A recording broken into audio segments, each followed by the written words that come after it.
Welcome everyone, this is Ninch, back again with a newly voted in movie review. For any subscribers that are unaware, I post regularly on my community side of my channel where I poll potential movie reviews, and today, voted in, we have the 1983 film Trading Places. To subscribers that enjoy the VHS related content on the channel, I just wanted to plug the streaming service Binge for their as seen on VHS category.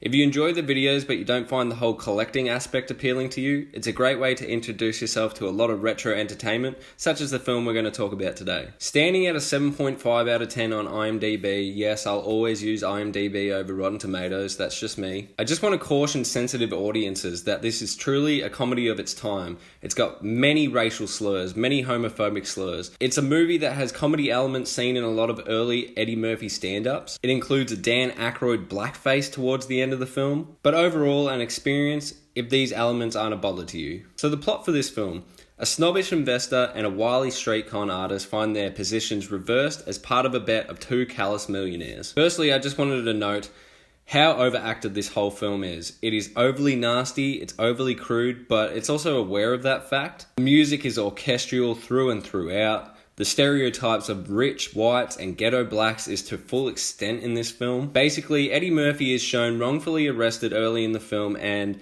some large stockbrokers propose an experiment where they want to see if character is based on environment. So they uproot and straight up horribly ruin their worker Dan Aykroyd's life and put Eddie Murphy in his place. Mind you, later in the film you find out all the life-ruining events, and trust me, there's some tragedies in here.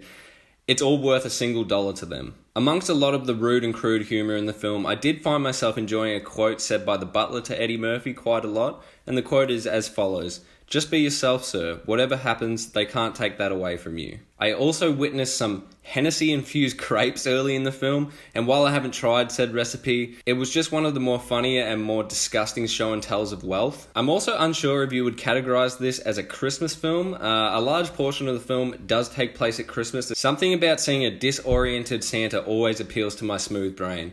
I have no idea if it's because I grew up watching movies like Silent Night, Deadly Night and Bad Santa, but it's always been a favourite of mine. The scene where Dan Aykroyd is blind drunk eating the raw fish out of underneath his beard is proper filthy. Now this movie is full of recognisable names, but Jamie Lee Curtis plays a very caring prostitute in the film, a type of cheerier role I've never really seen her in, obviously well known for the Halloween series and usually playing like a stressed out mum character. You got to see a lot more of her body in the film as well, which I'm not really accustomed to, but trust me, if you're a fan of Jamie Lee Curtis, you get to see everything pretty much going on. It's a movie that doesn't take itself serious in any sense and definitely has an enjoyable vibe and tone to it, though I will admit it does fall apart towards the end a bit for me, unfortunately. Not in the ending where they actually get their revenge on the prank, but due to the fact that once the prank is found out, it just hits like some sort of low B movie quality in my eyes. There's a New Year's Eve party held on a train line, and even though the movie never took itself seriously, the caged gorilla's costume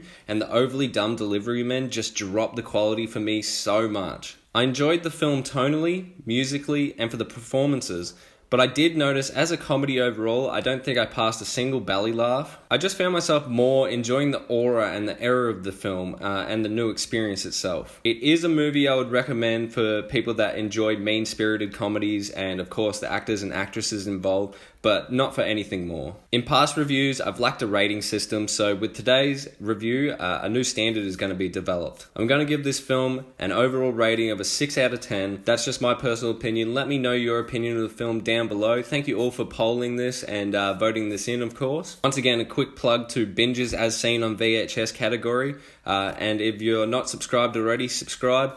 Stay up to date with future reviews, and appreciate you all for watching the video. This is the Ninch Movies, signing off.